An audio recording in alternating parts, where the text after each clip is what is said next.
창세기는 사실은 야곱이 중심자로 전개되는 그런 성경입니다. 아브라함, 이삭이 야곱의 조상이다 이렇게 파악을 해야 되고 요셉은 야곱의 아들이다 이렇게 파악을 해야 됩니다. 그래서 아브라함, 이삭, 야곱, 요셉의 이 족장의 세대에 많은 빈도 높은 사건들이 많았지만 항상 그 중간에 야곱이 선대와 후대를 잇는 중간자의 역할로서 항상 중심 인물이 됩니다. 그래서 과거와 미래를 연결하는 그 정점에 야곱이 늘 있습니다. 그가 말년에 이제 요셉과 요셉의 두 아들인 므낫세와 에브라임을 향하여 예언적인 축복을 하고 있는 것이 오늘의 이제 본문인데, 야곱이 지금 요셉에게 하는 말이나 또 요셉이 데리고 온 그 므낫세와 에브라임에게 축복해주는 예언의 내용이나 다 어떤 의미가 있냐면, 자기 자신이 겪어왔던 세월들을 통해서 신자로서 바라보는 삶의 안목들이 이런 것이어야 된다라는 내용을 담고 있다는 것입니다. 과거를 어떻게 봐야 되고, 신자라면 현재를 어떻게 살아야 되고, 또 미래를 어떻게 준비해야 될 건가에 대한 내용을 요셉과 그 아들들인 므낫세와 에브라임에게 이제 이 야곱이 말년에 이런 거다라고 하면서 축복과 동시에 교훈을 주는 그런 장면이다라는 것입니다. 그래서 오늘 이 말씀을 통해서 우리도 이 야곱의 입장에서 우리 인생의 과거, 현재, 미래, 인간의 생각이라는 것은 지금도 그렇지만 이 세 가지 부분 중에 한 곳에 있지 않겠습니까? 과거를 생각할 때가 있고, 현재를 생각할 때가 있고, 미래를 생각할 때가 있고. 그러니까 우리 삶 속에 이 과거와 현재, 미래를 어떻게 조망해야 되는지, 어떤 신앙적인 렌즈를 갖고 봐야 되는지, 또 어떤 것이 그것이 신자의 안목인지, 그런 것을 오늘 이 본문을 통해서 한번 살펴보도록 하겠습니다. 세 가지로 나눠볼 건데, 과거와 현재와 미래입니다. 첫째는 과거인데, 이 과거는 하나님을 만난 은혜의 추억으로 바라봐라라는 것입니다. 야곱이 병들어서 기력이 없지 않습니까? 지금 이제 말년입니다. 그래서 요셉이 그의 아들인 므낫세와 에브라임을 이렇게 데리고 왔는데 문안 인사를 드리러 온 거죠. 그래서 2절을 봤더니 어떤 사람이 야곱에게 말하되 네 아들 요셉이 내게 왔다 하매 이스라엘이 힘을 내어 침상에 앉아. 한 절인데도 야곱의 이름을 야곱으로 쓰기도 하고 이스라엘로 쓰기도 합니다. 그러니까 앞에 거는 야곱인데 침상에 앉아서 힘을 내는 모습은 이스라엘이라는 이름을 쓰죠. 그 말은 지금 무엇을 말합니까? 지금 요셉을 향하여 인생을 정리하고 교훈하고 있는, 그리고 예언적 축복을 하고 있는 그 위치에서는 일개 한 인간의 야곱이 아니라 하나님이 허락하신 이스라엘이라는 하나님의 영적 권위를 갖고 지금 하고 있는 거다라는 것입니다. 지금 이 이야기 자체가 이제 앞으로 말하는 것들은 야곱이 그냥 인간의 개인적인 입에서 나오는 것이 아니래. 하나님의 그 감동하심과 하나님적인 권위에서 지금 하고 있다는 것을 얘기하려고 특별히 힘을 내어 침상에 앉을 때는 이스라엘이다라는 이름으로 지금 나타나 있다는 것입니다. 그래서 이 믿음의 계보를 이어가는 어떤 선조의 위치에서 정말 이렇게 살고 이런 축복을 받아라라는 그런 내용이죠.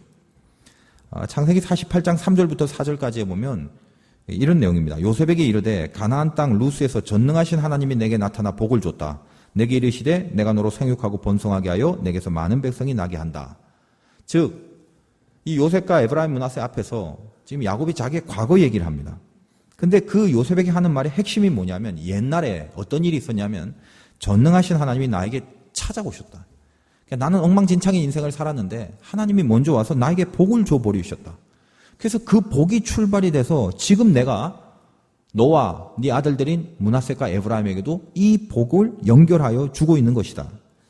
그래서 지금 므낫세와 에브라임은 사실은 야곱의 손주임에도 불구하고 12지파의 반열에 끼게 됩니다. 12지파라는 것은 야곱의 12아들이 수장이 된.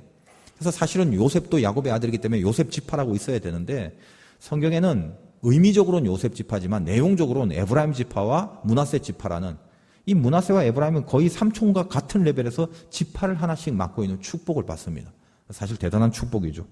근데 그 축복이 어디서 왔느냐? 내가 옛날에 하나님이 날 찾아와 복을 주신 그 복에서부터 흘러 들어가 너희들에게도 지금 당도하는 그런 복이다. 그런 얘기를 하는 것입니다. 우리가 우리 인생을 관조해 볼 때 과거를 한번 생각할 때가 있습니다. 내 생각의 시점이 과거일 때. 그러면 그 과거에 대해서 어떤 평가와 느낌을 가지고 있는가? 좋은 생각이 나서 뭐 흐뭇하고 행복하고 미소 지을 때도 있겠지만 또 어떤 생각은 기억 속에서 지워버리고 싶을 정도로 그렇게 아픈 기억도 분명히 있을 것입니다. 신자가 과거를 생각한다는 것은 다른 것이 아닙니다. 내가 이 과거를 생각하는 그 생각하는 내용이 현재와 미래를 근거하는 부분이기 때문에 그래서 이 과거를 어떻게 생각하느냐가 굉장히 중요하다는 것입니다. 지금 야곱도 요셉과 므낫세, 에브라임 앞에서 자기 과거 얘기를 합니다. 근데 핵심적인 건 하나밖에 없습니다. 내 과거에 하나님이 나에게 찾아와서 나에게 복을 주셨다. 그거밖에 없습니다. 근데 실제로 야곱의 과거가 그랬습니까? 10개라면 복받은 사건은 한두 개밖에 없고 8개는 험난한 세월이었습니다. 다 고난이었고 아픔이었고 통증이었고. 근데 요셉 앞에서 그런 얘기 안 하죠. 내가 옛날에 말이야 내 과거를 회상해 봤더니 이런 아픔과 괴로움들이 가득했다가 아니라 그 얘기 하나도 안 하고 전능하신 하나님이 찾아와서 나에게 복을 주고 은혜를 줬다. 그 복 때문에 내가 너에게 축복을 하고 네 후손들에게 축복을 한다. 이 얘기를 지금 하고 있는 것입니다. 인생 살다 보면 많이 힘들 때가 있죠. 힘들면 옛 추억을 한번 회상해 보는 것도 좋은 방법일 것입니다. 행복했던 기억, 좋았던 일. 그래서 이렇게 흐뭇해하면서 아, 참 좋았던 것도 있구나. 이런 생각을 우리는 또 흔히들 하게 됩니다. 그래서 제가 가만히 생각해 보면 지금 현재와 미래를 풀어갈 때 어떤 아픔과 고난이 있어서 이걸 풀어가려는 목표로 내 과거를 한번 추억해 본다면 그 뭐 잠깐 행복했던 과거, 뭐 좋았던 거, 뭐 돈 많이 벌었던 거, 뭐 누구한테 무슨 아주 칭찬 들었던 거 이런 거 행복하고 재밌는 과거도 있지만 그거 생각해낸다고 지금이 해결되거나 미래가 보장되는 적은 별로 없습니다. 정작 신자의 입장에서 나의 과거를 추억해 볼 때는 그 추억이 내 지금과 내 미래를 열어갈 새 힘으로 작용할 수 있기 위해서는 내가 추억하는 그것은 반드시 하나님과 연결된 그 과거를 추억해야만 새 힘으로 연결이 될 수 있다는 것입니다. 한번 가만히 생각해 보십시오. 고생도 많이 하고 남다른 경험도 우리들은 했겠지만 아무리 파란만장한 인생을 살았다 할지라도 하나님을 만나고 하나님의 도우심을 받았던 그 은혜의 기억만이 지금과 미래를 연결시킬 수 있다는 것을 우리는 경험하게 됩니다. 힘들 때 한번 추억을 해보시라고요.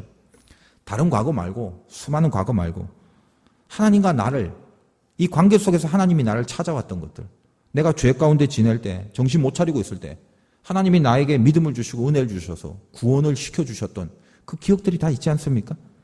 그때 불현듯 그 은혜를 받아서 내가 그 죄를 끊을 수 있는 그런 결단과 능력도 주셨고 위기와 어려움 속에 처해 있을 때 정말 뜻하지 않은 하나님의 도우심으로 신비하게 어떤 기적적인 탈출과 그 위기를 피할 수 있는 그런 경험도 우리는 했었고 말씀을 듣고 은혜와 감동에 벅차해서 막연했을 때도 길을 열어주셨고 도우심을 주셨고 여러분 살아오면서 사실은 그런 과거로 가득 차 있지 않습니까?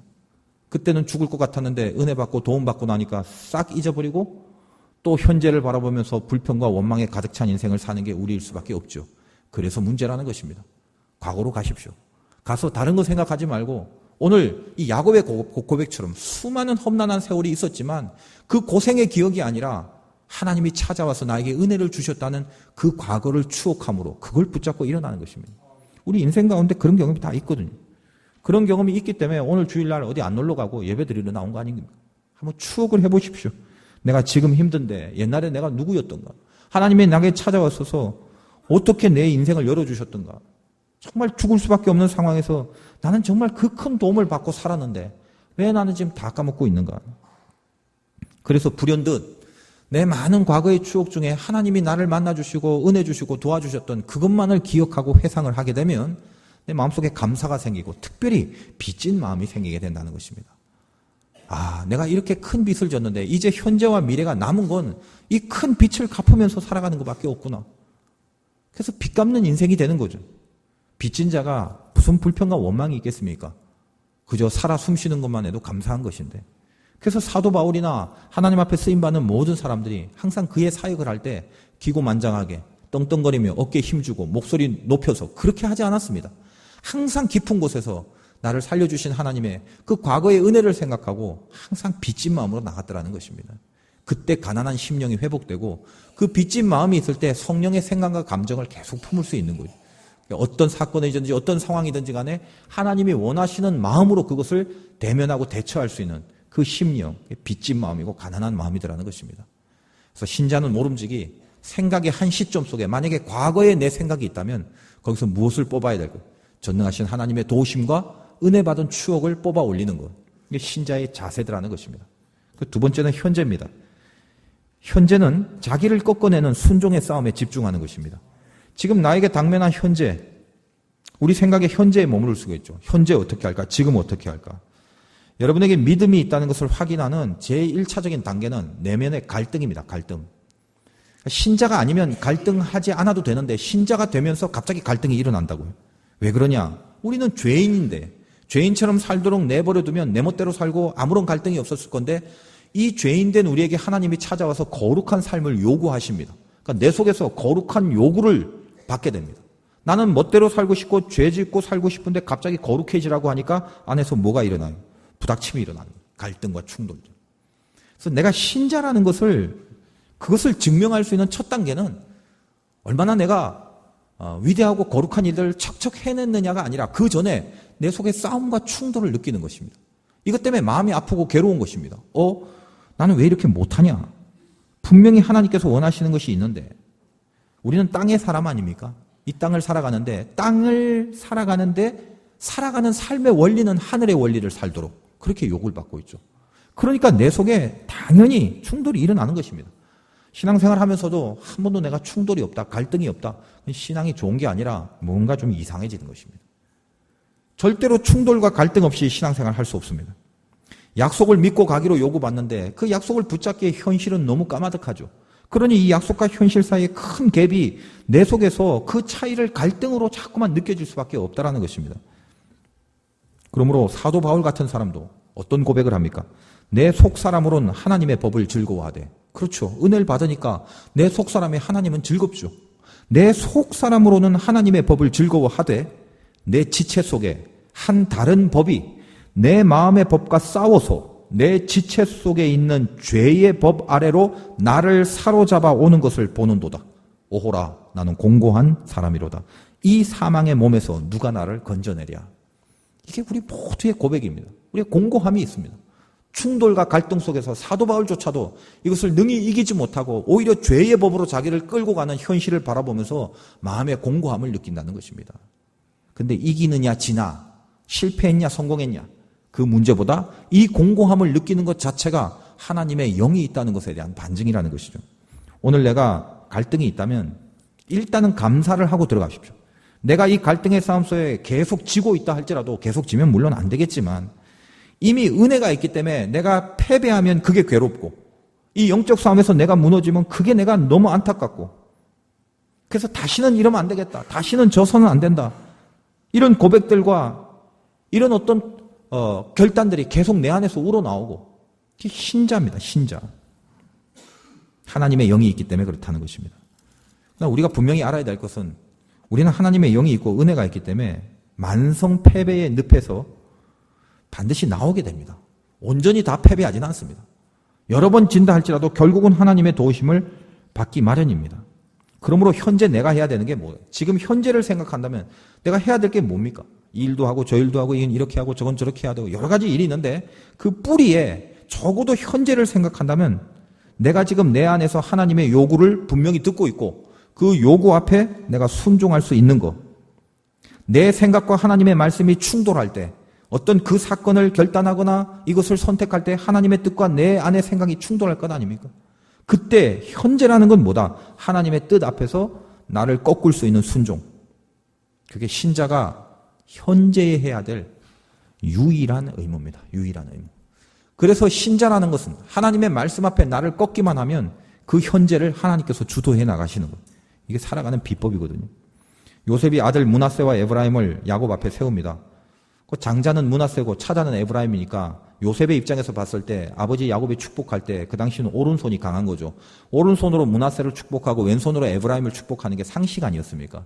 그래서 그렇게 배열을 하고 갖다 들이대니까 야곱이 축복을 어떻게 하냐면 오른손과 왼손을 엇갈려 갖고 오른손을 차자인 에브라임 위에, 왼손을 장자인 므낫세 위에 그렇게 축복을 합니다. 요셉이 이 상황을 보니까 마음에 탄탁지 않죠. 기쁨이 없죠. 이거 이상하다. 아버지가 지금 노망이 걸렸나? 왜 갑자기 손을 이렇게 바꾸시나? 이거 어떻게 된 건가? 그래서 이것을 이제 다시 한번 이렇게 자리를 좀 바꿔보려고 애를 씁니다. 근데 그때 야곱이 뭐라고 하냐 하면은 48장 19절에 그의 아버지가 허락하지 아니하며 이르되 나도 안다. 내 아들아 나도 안다. 그도 한 족속이 되며 그도 크게 되려니와 그의 아우가 그보다 큰 자가 되며 그의 자손이 여러 민족을 이루라. 그래서 야곱이 뭐랍니까? 야, 내가 노망들어서 그런 게 아니야. 알아. 안다. 네 마음 안다. 그러나 이것은 내가 일부러 이렇게 할 수밖에 없었다. 뭘 알았다는 것입니까? 하나님이 이 깊은 성령에 충만하여 마지막 예언적 축복을 하고 있는 야곱 속에 네 오른손으로 차자인 에브라임을 축복하라는 그 뜻을 받았다는 것입니다. 그러니까 야곱의 입장에서도 이상했겠죠. 오른손이 장자인데 항상 그래 왔는데 갑자기 바꾸라는 거예요. 요셉의 입장에서도 이상한데 뭐가 이게 잘못됐는데 그의 경험칙, 지금까지 해왔던 어떤 상식, 또 어떤 규례와 전례들 이런 걸 보면 반드시 그래야만 되는 지금 아니게 됐죠. 아니게. 야곱이 하나님의 뜻을 받드는 것입니다. 그래서 좌우의 손을 어긋나게 하여 하나님의 뜻에 순종을 하는 것입니다. 왜 하나님이 므낫세와 에브라임을 장자와 차자를 이렇게 위치를 서로 바꾸어 축복하셨을까? 우리는 이 고민을 많이 합니다. 왜 그랬을까? 그래서 그 부분을 우리 편에서는 이렇게 납득이 잘 안 되니까 어떤 이유일까 하고 해석을 좀 해보려고 합니다. 근데 왜 그랬을까라고 질문을 하지 마십시오. 우리가 알 수도 없으며 알 필요도 없는 것입니다. 왜냐? 하나님 뜻입니다. 하나님 뜻.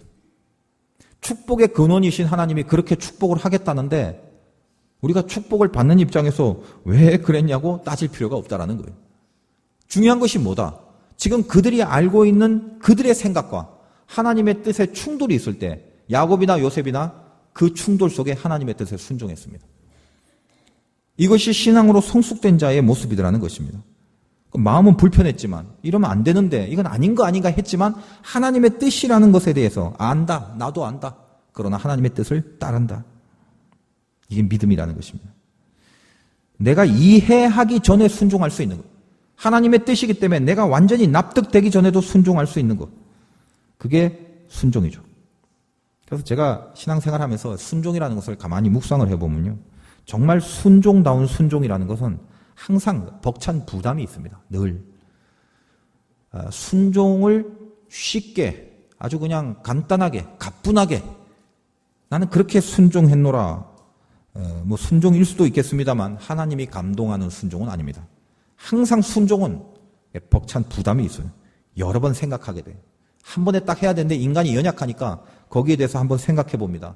내 경험도 생각해 보고 또 내 감정도 생각해 보고 내 논리를 앞세우고 그러다가 여러 번 순종의 길을 놓치고 외려 불순종을 선택했던 경험들이 많습니다. 그래서 보통 이런 얘기하죠. 처음 드는 생각을 따라라. 다 맞는 건 아닙니다만 그런 말을 하는 원리가 어디 있다는 것입니까? 인간이라는 것이 워낙 죄가 많아서 하나님의 뜻인 줄 알면서도 내 속에서 그 뜻을 거역하려는 요동들이 일어나기 때문에 그렇다는 것입니다. 그래서 늘 하나님이 원하시는 이 감동의 순종은 늘 벅차요. 순종하는데 어떤 사람은 이렇게 얘기합니다. 하나님이 하라고 하는 것만 확실하다면 그게 하나님의 뜻이라면 분명히 하겠다고. 근데 이게 하나님의 뜻인지 아닌지 모르니까 못하는 거 아니냐고. 또 이렇게 또 변명을 하시는 분들도 많습니다. 알면은 할 텐데 몰라서 못한다. 근데 사실은 안다고 해서 하는 게 아니죠. 여러분 성경에도 하나님의 말씀들이 있는데 성경 말씀 다 순종합니까? 하나만 봅시다. 원수를 사랑하라. 다 알지요. 누가 이걸 합니까? 알면서 못하는 것입니다. 몰라서 못하는 게 아닌데 알면서도 못하는 거예요. 그러니까 성경에 있는 거 말고 구체적인 삶 속에서 우리에게 벌어지는 일들 중에 뭐가 하나님의 뜻인지 어떻게 알 수 있나요? 성경에 있는 거야 그렇다 치고 내가 오늘 여길 갈 건가 저길 갈 건가 이걸 선택할까 저걸 선택할 건가 짜장면을 먹을 것인가 짬뽕을 먹을 것인가 수많은 선택 속에 하나님의 뜻에 순종하고 싶은데 뭐가 하나님의 뜻인지 그럼 어떻게 압니까? 성경에 쓰여지는 것 말고 어떻게 알아요? 물어보시라고요. 물어보시라고. 우리 안에 하나님의 영이 있다는 걸 이걸 놓치지 마십시오.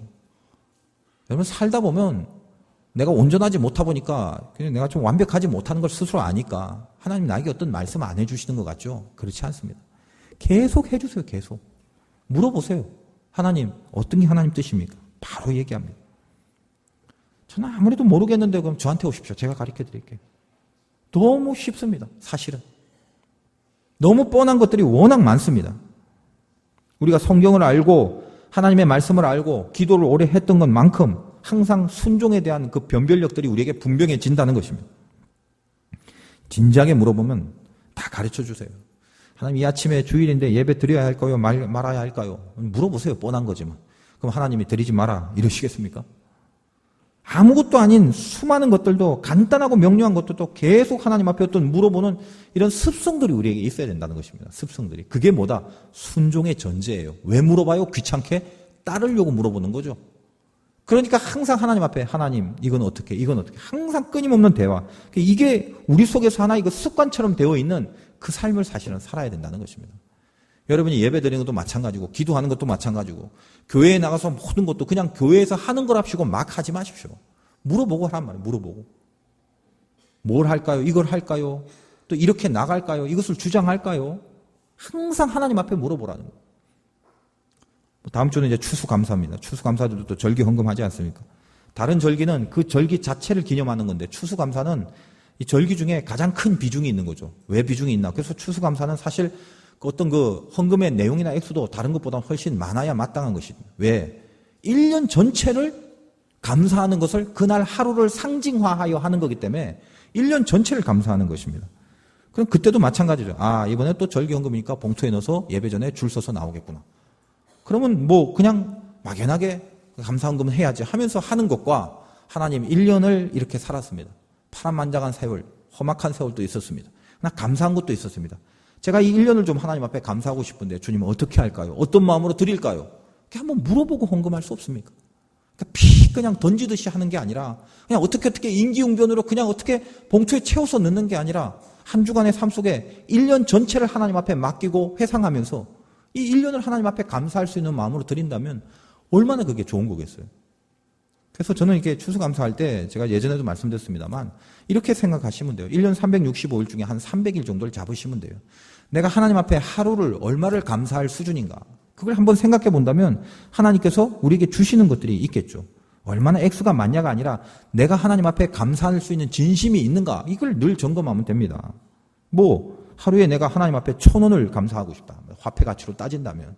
그래서 난 1,000원 정도 감사할 수준과 또 그런 마음이 있다. 그럼 300 곱하면 30만 원이 될 것이고 하루에 10,000원을 감사할 정도라면 300만 원이 될 것이고 하루에 500원씩을 하나님 앞에 감사할 거라면 15만 원이 될 것이고 100원을 하고 싶으면 3만 원이 될 것이고 어렵고 힘드니까 하나님 내가 하루에 100원밖에 못해요. 100원밖에 감사할 수밖에 없어요. 이 진심을 갖고 헌금하면 하나님이 그거 왜 안 받아주시겠어요? 그것도 기뻐하시겠죠. 작게 난다고 무슨 안 받고 그런 거 아니죠.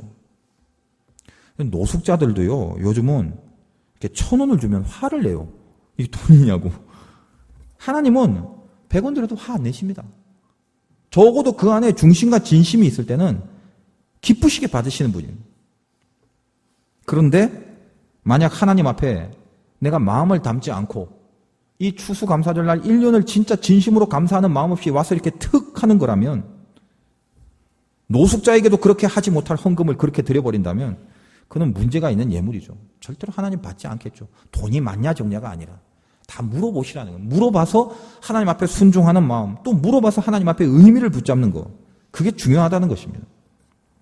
저는 한번 이번 절기는 아니지만 추수감사는 가장 비중이 있는 절기라서 글쎄 하나님이 그런 감동을 주면 한번 전체 무명헌금 한번 드려보고 싶어요. 무명헌금, 추수감사를. 얼마나 나오나 한번 좀 보고 싶어요. 이름 쓸 때하고 안 쓸 때하고.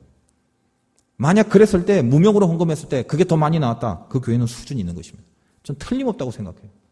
그건 하나님 앞에 진심으로 드리는 거예요. 이분은 아닙니다. 근데 꼭 한번 해보고 싶어요.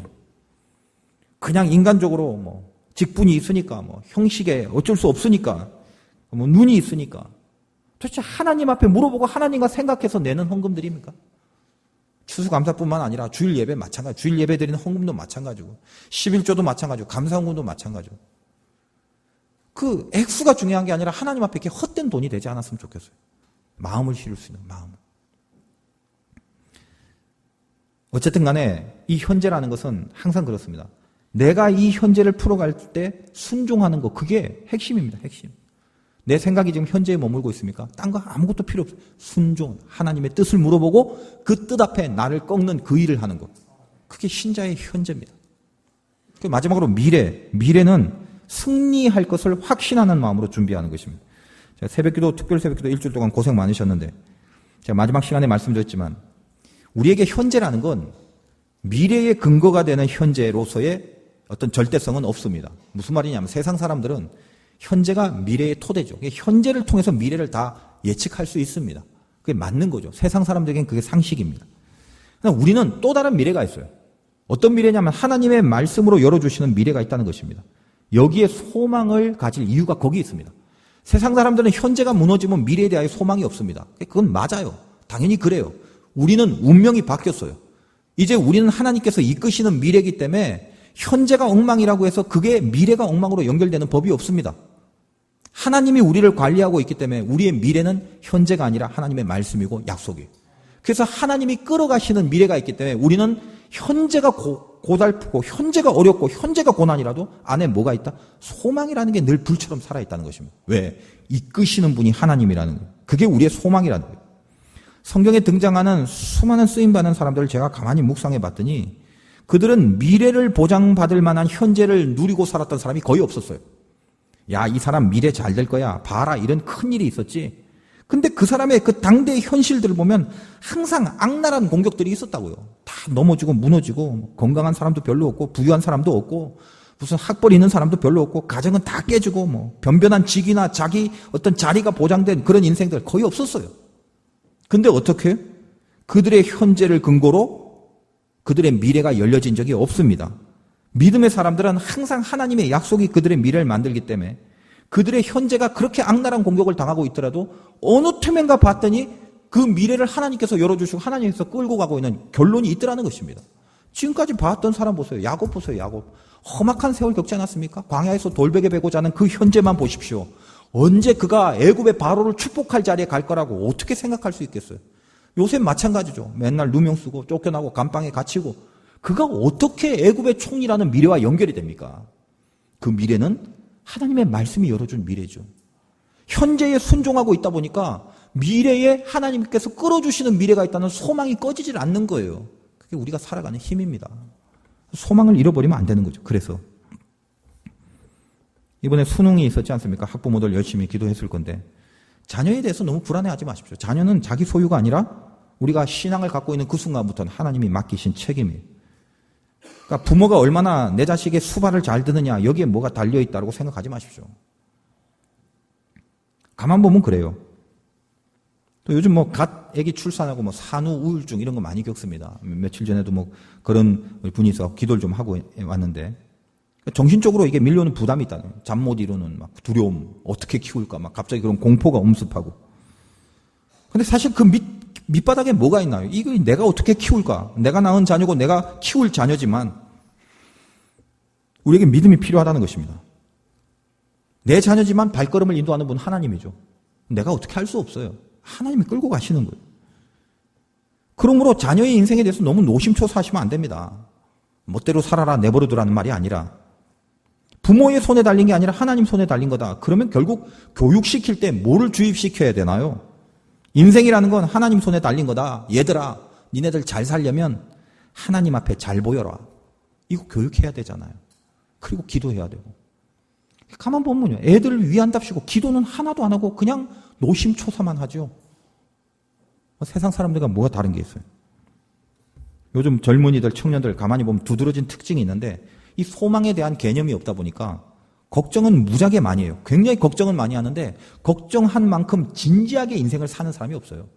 사람이 걱정을 하게 되면 인생이 진지해져야 되거든요. 근데 수많은 걱정과 범민들이 분명히 있는데 삶은 진지해지지 않아요. 왜 그래? 하나님이 주시는 소망에 붙들리지 않으니까. 걱정만 하고 끝나는 거예요. 소망에 붙들리면 진지해져야 되거든요. 진지해지지 않는 것입니다. 이번 주 제가 그 배재대학 그 채플에서 설교를 부탁받았는데 채플을 예배입니다. 그 배재대학 기독교 학교 아닙니까? 그래서 부탁을 받아서 나는 뭐 뭔지는 모르니까 가서 이렇게 예배할 때 설교 한번 해주는가 보다 싶었더니 그건 하나의 그 교과처럼 돼 있어갖고 3시부터 6시까지 세 타임을 해야 된대요. 세 타임. 그래서 한 타임에 한 700명씩 들어오는데 그 이제 3번을 똑같은 걸 해야 된다는 거예요. 그래서 제가 좀 알아봤더니 예배가 의무예요. 거기는. 패스를 해야 돼요. 예배. 신자가 신앙이 있든 없든 뭐 신자든 아니든 무조건 배재대학을 나오려면 거기서 패스를 해야 돼요. 그러니까 억지로 와서 막 출석하는 사람이 많다라는 거죠. 앉아 있기만 하면 되니까 앉아서 뭐 앉자마자 자고 옆 사람 잡담하고 뭐 핸드폰 꺼내고 오락하고 뭐 전부 다 그래. 그러니까 교목실에서 너무 이렇게 한심하다 보니까 또 딴지를 걸어서 출석만 해서 되는 게 아니다. 와서 뭐 오락하거나 잡담하면 이게 체크해서 출석을 이게 미출석으로 처리한다. 그러니까 도대체 가만히 생각해 보니까 도대체 얘들이 예배를 드리러 오는 건지 무슨 도살장에 끌려가는 소처럼 그냥 마지못해서 앉아 있는 건지 감을 못 잡겠다는 거예요. 그 예배의 자리가 그게 이게 얼마나 하나님 보시기에 하나님 비참하실까? 이게 도대체 뭐 하는 거예요? 그래서 뭐 정책상 그럴 수밖에 없겠지만 그들 마음속에 왜 그럴까? 왜? 뭐 신앙이 없어서겠죠. 하나님이 저에게 거기 가라고 그렇게 하신 이유 중에 하나가 그렇게 요청이 된 것도 마음속에 그런 생각이 있더라고요. 좀 청춘들 속에 그 거룩한 소망이 좀 있었으면 좋겠다. 그러니까 진지하지가 않죠. 걱정은 많은데 내 속에서 이렇게 소망을 발견한 힘들이 상실돼 버리니까 그냥 대낮게나 닥치는 대로 그렇게 살아가는 거예요. 깊은 소원들, 깊은 어떤 비전들, 그 삶의 깊은 의미들 이런 거를 끄집어내는 힘들이 그냥 약화가 돼버렸다는 것입니다. 어떻게 소망이 확보되는가, 뭐, 그거를 좀 얘기를 하고 싶더라고요. 제 요즘에 이제 감동이 그래요. 그리고 그 다음 주에 제가 캄보디아의 그 시소폰 신학대학 목회자에 대한 강의를 하러 가는데, 사실 1년 전부터 좀 요청을 받았습니다만 바쁘다 보니까 못 가고, 거기에 이제 대학원, 그래서 현지의 목사들이 와서 수업을 받습니다. 근데 현지 목회자들이 사실 목사라고 하지만 뿌리가 깊지 못하다 보니까 대부분 그 분명한 신학의 뿌리들이 없어요. 엉성한 점이 많죠. 그래서 제가 이제 들은 말로는 요즘 이단들이 워낙 극성이다 보니까 이들한테 찾아가서 현지 목회자들 이렇게 돈으로 매수를 한다는 거예요. 우리 같으면 이게 말이 안 되죠. 뭐 넘어간 사람도 있겠지만 우리도. 근데 기본적으로 이단인 줄 알면서 돈으로 매수하면 이렇게 저항을 하거나 뭐 조치를 취해야 되는데 쉽게 넘어간다. 갖다 대면 그냥 쉽게 넘어간다. 그래서 자꾸 이렇게 찢어지고 이단이 막 번성하고 있다는 것입니다. 뭐가 뭔지도 모르고 막 속아 넘어가는 거죠. 선교 정책에도 솔직히 좀 문제가 있습니다. 우리가 후진국 못 사는 데 가면 그 땅을 향하여 그 현지인들이 목회자를 세우면 그 땅에 대한 소망을 줘야 되는데 사실은 문제가 있어요. 선교를 하는 방법도 너무 물질적으로 가갖고 그것만 좀 도와주고 지원을 하다 보니까 이 현지인들이 굉장히 약삭빨라지는 거예요.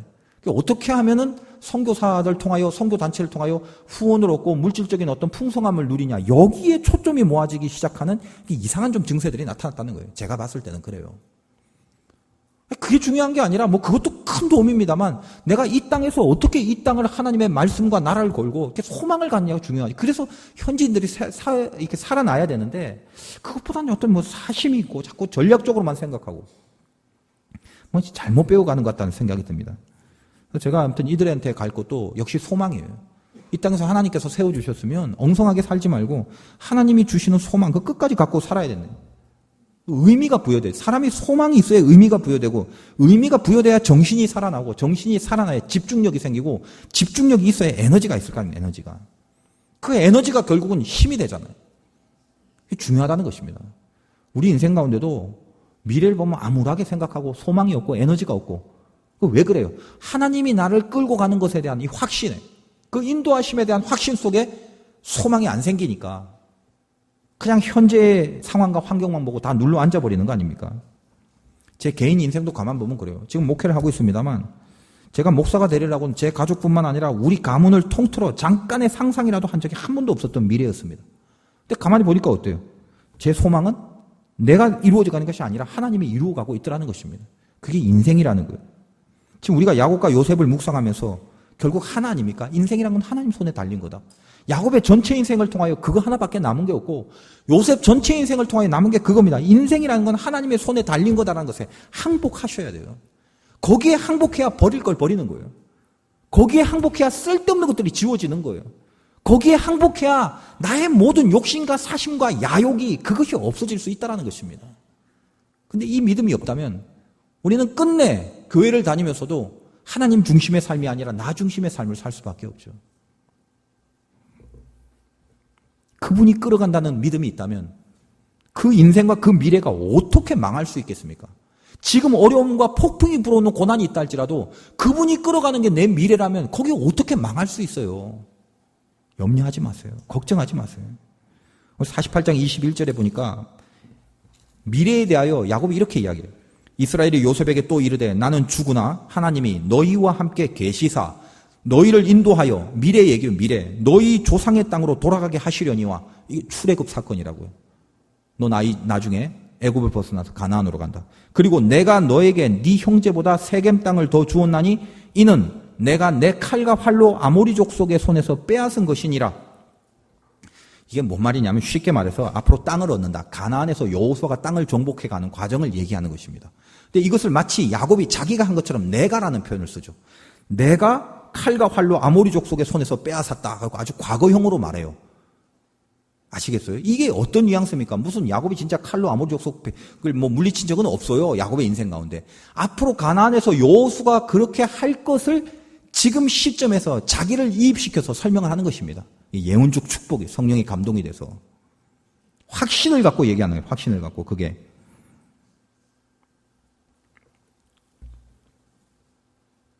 동일하게 하나님의 모든 백성들은 그들의 미래와 소망이 오직 하나님께만 있다.